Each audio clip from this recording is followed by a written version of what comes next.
அஸ்ஸலாமு அலைக்கும் வரஹமத்துல்லாஹி வபரகாத்துஹு. Welcome to my YouTube channel way to ஜன்னா. இன்றைக்கி நம்ம என்ன பார்க்க போகிறோம் அப்படின்னா, தொழுகையில் சலாம் கொடுத்ததுக்கப்புறம் ஓதுகிற துவாவை பற்றி தான் பார்க்க போகிறோம். தொழுகைங்கிறது 5 வேளை நம்ம கண்டிப்பாக தொழுவணும். 5 வேளை தொழுவும் போதும் நம்மளோட இபாதத் அதிகமாகும். அதே மாதிரி ஈமான் அதிகரிக்கும். இன்ஷா அல்லாஹ் நீங்கள் 5 வேளை தொழுதுகிட்டே வாங்க. 5 வேளை தொழுகை அதோட சிறப்பு எல்லாமே ஒரு வீடியோவில் நான் போட்டிருக்கேன். அதை சர்ச் பண்ணி பாருங்கள். சேனலில் போய் பாருங்கள். வே டு ஜன்னாங்கிறத கிளிக் பண்ணிங்கன்னா உங்களுக்கு சேனல் வரும். அதில் போய் பார்த்தீங்கன்னா வீடியோஸில் 5 வேளை தொழுகிறது அதோட சிறப்புகள் இருக்கும். இன்ஷா அல்லாஹ் அதை நீங்கள் ஃபுல்லாக பாருங்கள். ஒரு வீடியோ எடுத்தோம் அப்படின்னா அதை ஃபுல்லாக பாருங்கள். அப்போ தான் அவங்க என்ன சொல்கிறாங்க, அதோட அர்த்தம் என்ன, அந்த துவா என்ன, அதோட நன்மை என்ன, எல்லாமே உங்களுக்கு தெரியும். ஓகேவா? இப்போ துவா என்ன அப்படிங்கிறத பார்க்கலாம். ரப்பி கீனி அதாபக்க யௌம தப் அசி இபாதத்க அப்படிங்கிறது தான் துவா. ரப்பி கீனி அதாபக்க யௌம தப் அசி இபாதக்க அப்படிங்கிறது தான் இந்த துவா.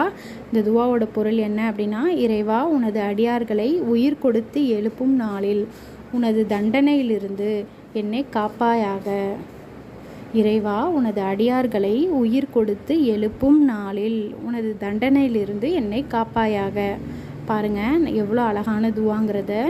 நம்ம மறுமையில் உயிர் கொடுத்து எழுப்பப்படும் நாள்னால் மறுமை, அதில் அந்த தண்டனையிலேருந்து பாதுகாக்கிறதுக்காக இந்த துவாவை நம்ம கேட்குறோம் அல்லாஹ் இடத்துல. அப்போ பாருங்கள், நம்மளோட இம்மைக்கு நம்ம கேட்குற துவாக்களோட மறுமைக்கு தான் நம்ம அதிகமாக அமல்களை சேர்க்கணும். அதே மாதிரி துவாவை நம்ம ஓதணும் அதிகமாக. அதனால் இந்த துவா மறுமையை பற்றி உள்ளது. நம்ம தொழுகைக்கு அப்புறம் சலாம் கொடுத்துட்டு உடனே நம்ம சலவாத் சொல்லிவிட்டு இந்த துவாவை ஓதலாம் இன்ஷா அல்லாஹ். நம்ம அப்படி ஓதணும் அப்படின்னா நமக்கு நிறையா நன்மை கிடைக்கும். எங்கே அப்படின்னா மறுமையில். இது மறுமைக்கான துவா தான். இந்த துவாவை நீங்கள் அதிகமாக ஓதுங்க. பாருங்கள், திருப்பியும் இந்த துவாவை நீங்கள் எத்தனை தடவை ஓதுனாலும் சரி, அத்தனை சலாம் கொடுத்ததுக்கப்புறம் ஓதணும். அத்தனை தொழுகையிலையும் நீங்கள் கண்டிப்பாக ஓதலாம். தொழுகிறப்பெல்லாம் ஓதுங்க. அது ஒரு 2 நிமிஷம் கூட ஆகாது.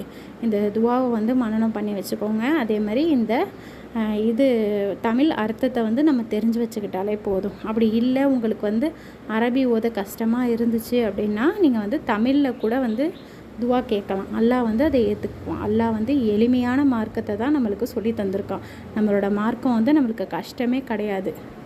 பாருங்கள், இன்ஷா அல்லாஹ் நீங்கள் இந்த துவாவை ஓதி வாங்க. வீடியோவை சப்ஸ்கிரைப் பண்ணி வச்சுக்கோங்க. லைக் பண்ணுங்கள், ஷேர் பண்ணுங்கள், கமெண்ட் பண்ணுங்கள். அஸ்ஸலாமு அலைக்கும் வரஹமத்துல்லாஹி வபரகாத்துஹு.